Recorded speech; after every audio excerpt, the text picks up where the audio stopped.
Buenos días. En este video vamos a aprender a cómo poder elegir o calcular unos engranajes para un diseño muy simple, para que puedan resolver la guía que les mandé. En este caso, fíjense, el ejercicio habla de engranajes helicoidales. ¿Ven? Tengan en cuenta la diferencia, ¿no?, entre engranajes rectos y engranajes helicoidales. En los helicoidales aparece una fuerza axial que no está en los engranajes rectos. La potencia con la que entra el sistema es de 3 kW o 3000 watts. Hay una relación de transmisión de 2. La velocidad de entrada, porque como dice N1 es la velocidad del eje de entrada, es de 200 RPM. Y el tamaño de la caja donde vamos a tener que esconder todo esto es de 300 milímetros como máximo.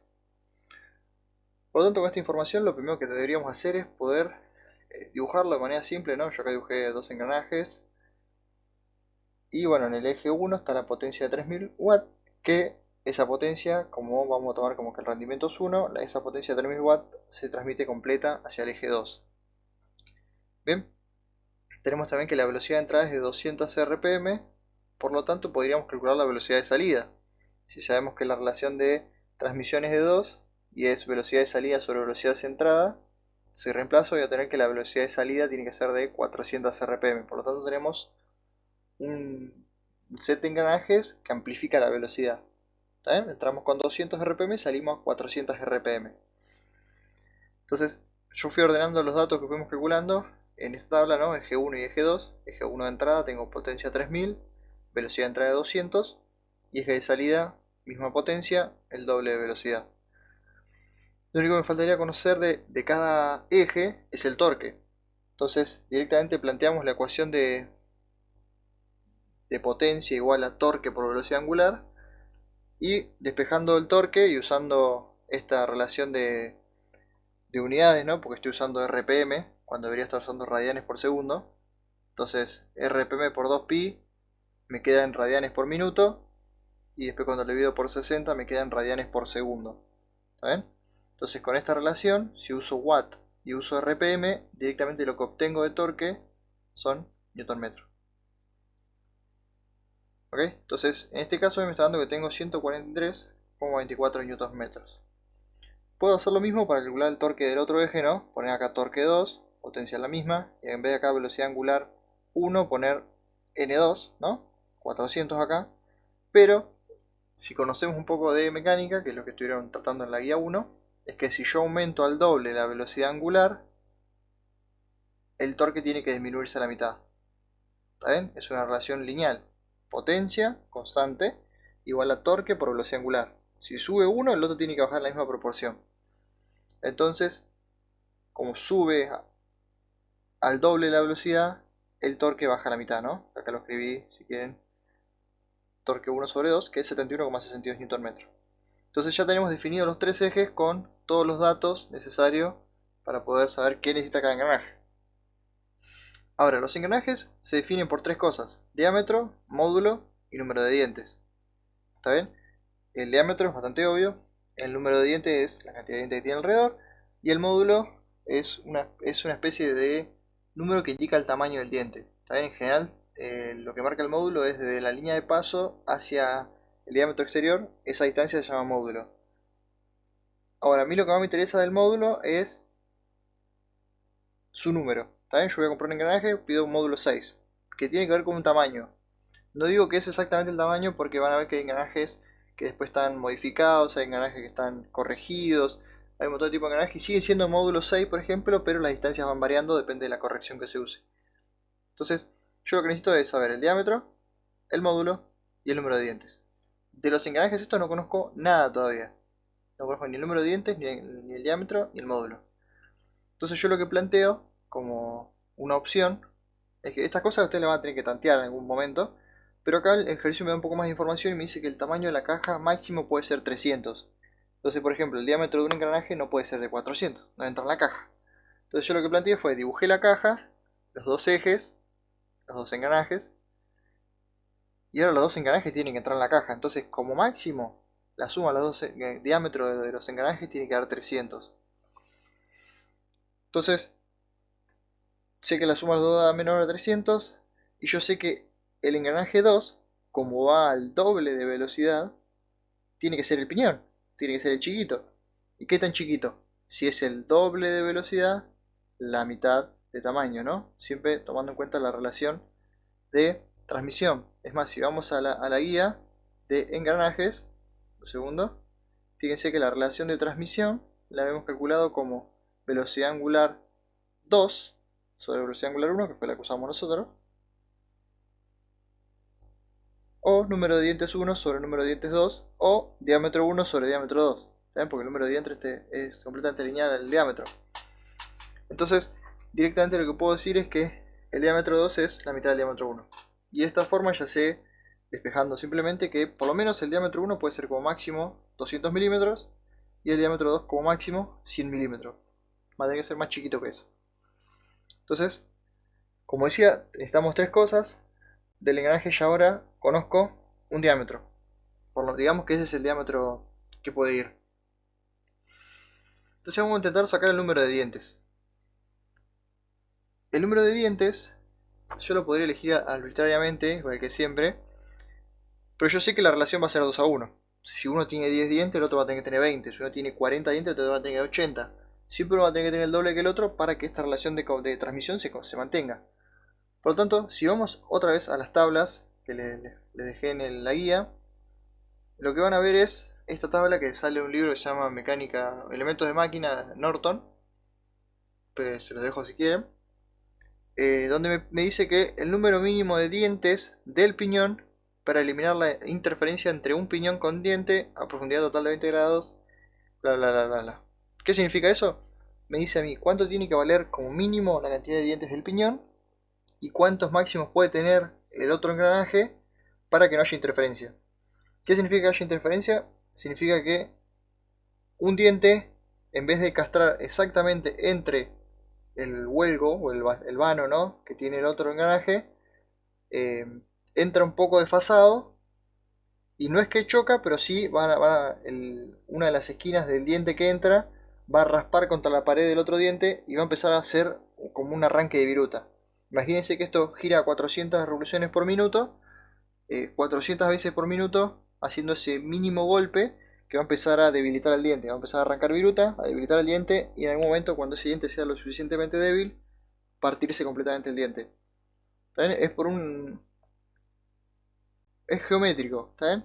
Cuando dos cosas están girando, eh, el encastre tiene que ser perfecto para que el vano entre perfecto con el diente.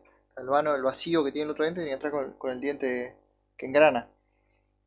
Si esto sucede de manera incorrecta, lo que va a pasar es que va a tocar un poco y va a rayar, va a pulir, a arrancar viruta y bueno, progresivamente se va a terminar rompiendo. Entonces, ya con ensayos te dan recomendaciones de, bueno, mínimo pon esta cantidad de dientes y no vas a tener problema. Entonces, si yo pongo 13 dientes en el piñón, como máximo puedo poner 16 en la corona. Y si yo pongo 13 dientes en el piñón, yo necesito 26. Porque yo tenía relación de 2 a 1. Entonces este no me sirve. Está en lo mismo para este. Tengo 14 en el piñón, yo requiero 28. Pero acá me dice que como máximo puedo poner 26. Entonces yo iría a la opción 3, que es yo tengo 15. ¿Está bien? Yo requiero una relación de 2 a 1. Entonces requiero 30 en la corona. Y acá dice que como máximo puedo tener 45. Entonces fue, digamos, la opción, ¿no? Número mínimo, 45 máximo. Entonces mi número de dientes del piñón es de 30 dientes. ¿Cómo sé cuál es el que tiene 30 dientes y cuál es el que tiene 15? Obviamente el diámetro más chiquito es el que menos dientes tiene. ¿Está bien? Entonces ya tengo diámetro, tengo número de dientes y el número de dientes lo tengo. ¿Está bien? Esto ya es definitivo, esto es un tic. Este todavía está en, digamos, si pongo 300 y la caja de 300 se va a clavar todo. Pero ya tengo el número de dientes. Entonces lo que puedo hacer ahora es, tomemos el engranaje 1. ¿No? El engranaje 1 tenía 200 milímetros y 30 dientes. Ok, si quiero sacar el módulo, ¿también? Recuerden el módulo, vuelvo a la guía, módulo, lo calculo como diámetro sobre el número de dientes. Y si hago esto, diámetro sobre el número de dientes, ¿no? Taché los ceros ahí para hacer más fácil la división, me da 6,6. Ahora, si yo tomo un módulo de 6,6, esto se clava. ¿Por qué? Porque me va a dar un engranaje de 200 y uno de 100 y va a dar justito. Y tampoco existe módulo 6,6. ¿Está bien? La gente no te hace cualquier módulo, sino que hay estandarizados. Entonces, Si vamos de vuelta a los apuntes que son de este libro, yo saqué toda esta información del libro, a los distintos tipos de módulos, van a encontrar que, por ejemplo, los preferidos, o sea, los más baratos, vamos a decir, porque después hay una elección, fíjense que es mucho más precisa o mayor cantidad de opciones que probablemente sean especiales. Si voy a los preferidos, fíjense que tengo 6 u 8, entre los más cercanos a 6,6. Si elijo 8, ¿qué va a pasar? Fíjense, si yo elijo 8, ¿no? Yo acá en vez de... Yo elegí 6. Si hubiese elegido 8, cuando yo quiera calcular los diámetros, ¿no? Fíjense que el diámetro, ¿cómo lo calculo? Paso el número de dientes para allá y me queda módulo por número de dientes igual al diámetro. Entonces, si yo quiero calcularlo así, el número de dientes se mantiene constante, el módulo ahora es de 8. Si fuese de 8, 30 por 8 me da 240 milímetros. Y yo había dicho que el máximo podía ser 200 porque si no, no entraba. Entonces, sí o sí, tengo que ir para abajo, ¿no? De 6,6 ir para abajo a 6. ¿Para qué? Para que mis engranajes sean más chiquitos de lo que yo ya había puesto como máximo. ¿Está bien? Con 6,6 me queda un engranaje de 200. Con 6 me queda un engranaje de 180. Que yo me aseguro que va a entrar. Hago la misma cuenta para el otro engranaje, ¿no? Que tenía la mitad de los números de dientes, entonces directamente el diámetro es la mitad. Y lo que obtengo son los dos diámetros definitivos de los engranajes que yo elegí. Entonces, ya tengo el piñón, es el engranaje 2, ¿no? 90 milímetros, 15 dientes, módulo 6. Y la corona lo mismo. Fíjense que los dos tienen que tener el mismo módulo, si no, no van a engranar nunca. ¿Está bien? Entonces es obligación que los dos engranen. Para que engranen tengas el mismo módulo. Ahora, la pregunta que habría que hacerse es, ¿me alcanza este diámetro para poder resistir la fuerza, las tensiones? ¿Qué ancho tiene el engranaje? Son cuestiones que no vamos a poder analizar todavía. Podemos elegir si quieren un ancho. Yo acá no sé si dejé las fórmulas, pero hay forma de conocer el ancho del engranaje directamente sabiendo el diámetro y el módulo. Podemos estimar un ancho. Ahora, no puedo saber si eso va a resistir. También puede ser que esté transmitiendo 80 kW o 150 kW o 20 watts. Entonces, para cada una de esas potencias el torque va a ser diferente y las tensiones dentro del material van a ser diferentes. No conozco el material del engranaje, entonces yo no puedo saber si va a resistir o no. ¿Está bien? Por lo menos al alcance que tiene esta guía. A algún momento lo van a poder calcular cuando conozcan un poco más de tensiones y tengan un poco más de datos. Pero lo que sí podemos decir intuitivamente es que mientras más grande sea el engranaje, mejor. Entonces, yo podría haber elegido un engranaje de 30 y 60. Sí, podría haber elegido uno de 60 y 120. Perfecto. Cambiarán los números de dientes, cambiará el módulo, pero funciona igual. Es más chiquito que la caja. Ahora, ¿por qué yo intenté que sea lo más grande posible? Para poder minimizar la posibilidad de que se rompa. Si yo agarro el engranaje más grande que entra en la caja, probablemente, si ese no resiste, los más chiquitos no van a andar tampoco. ¿Está bien? Entonces, ese fue la justificación de por qué tomamos el tamaño de la caja y lo hicimos lo más grande posible. ¿Puede ser más chiquito? Tendríamos que ver con tensiones. Entonces, el objetivo hasta ahora fue poder distinguir y caracterizar los engranajes, que ya lo hicimos. Y ahora lo que nos quedaría saber es, bueno, qué fuerzas generan estos engranajes. Entonces, los engranajes, además de tener todas estas medidas, ¿no? Diámetro, módulos y número de dientes, que después me permitirán a mí calcular todas las demás medidas, ¿no? Paso, adendum, dedendum, más demás medidas que tiene un engranaje, ¿no? Paso diametral, paso circular, un montón de medidas que tiene, que acá se las dejo, ¿no? Círculo de paso, círculo de cabeza, cara, flanco, círculo de raíz. Los puedo sacar. Hay dos ángulos que no tengo. Uno es el ángulo de presión. Acá me equivoqué. Es el ángulo de presión. El ángulo de presión es el que hay. Sería. No lo puedo dibujar. Sería algo así. Es el ángulo que hay de contacto en el paso circular, donde hacen contacto los dos engranajes. Sería el ángulo en el cual la fuerza se genera. O sea, la fuerza se va a generar así en el contacto entre los dos engranajes. ¿Está? Entonces, es una característica del engranaje, es una característica del diseño. Acá hay unas tablas que me dicen a mí cuánto será el ángulo de presión, depende de la cantidad de número mínimo de dientes. Lo más común es usar 20 grados, fíjense que a mí me conviene porque yo estoy usando 30, entonces podría usar un ángulo de presión de 20. o podría usar ángulo de presión de 25. ¿Está bien? Porque el mínimo es de 12. Ahora, lo más común es usar ángulo de 20, la mayoría de los engranajes lo usan, y es lo que yo terminé usando, ¿no? Ángulo de presión de 20 grados. Y luego está el ángulo de hélice, que el ángulo de hélice lo que es yo tengo el engranaje, ¿no? Helicoidal, que va a tener las hélices. El ángulo de hélice literalmente es el ángulo que hay entre la vertical y la hélice, ¿no? Y eso depende si tengo una velocidad lenta, normal o elevada, que acá debería decir hélice. Entonces, si es velocidad lenta, entre 5 y 10 grados. Si es velocidad normal, 15 y 25. Velocidad elevada, 30 y 45. Ahora, es muy relativo eso, ¿no? Velocidad lenta, entiéndanlo, hasta 1000 RPM. Velocidad normal sería hasta 3000, 3500, 4000 RPM. Pasando 4000 RPM ya estamos hablando de velocidades elevadas. Entonces, en nuestro caso, que estamos trabajando con 200 y 400 RPM, sería una velocidad lenta. Y yo en este caso tomé un ángulo de hélice de 10 grados. ¿Eh? Entonces lo único que nos queda por calcular es cuántas son las fuerzas. La fuerza tangencial es muy fácil de calcular, si recordamos movimiento circular, porque directamente es el torque sobre el radio. O sea, el torque en verdad es fuerza tangencial por radio. Si yo despejo ahí fuerza tangencial, lo que obtengo es que es torque sobre radio, que puede ser en el engranaje 1 o en el engranaje 2. Entonces yo tengo torque 1 sobre radio 1 o torque 2 sobre radio 2. En este caso decidí usar el torque 1 sobre el radio 1 y me dio que la fuerza tangencial es de 1591 newton.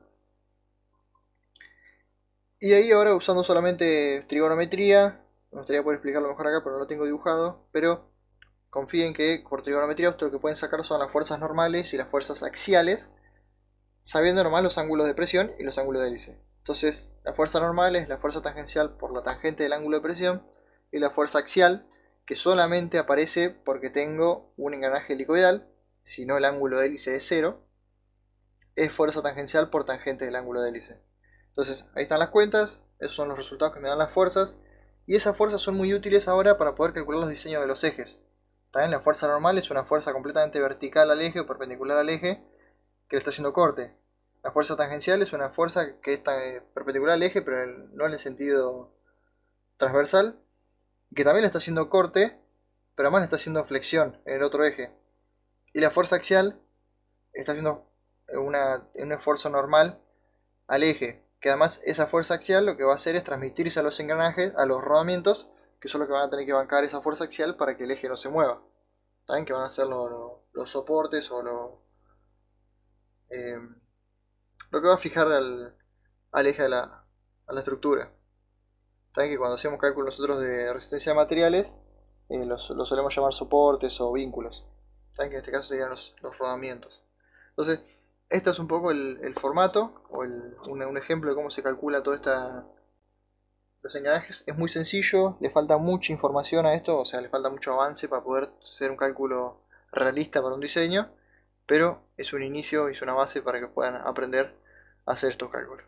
Así que espero que les sirva y nos vemos.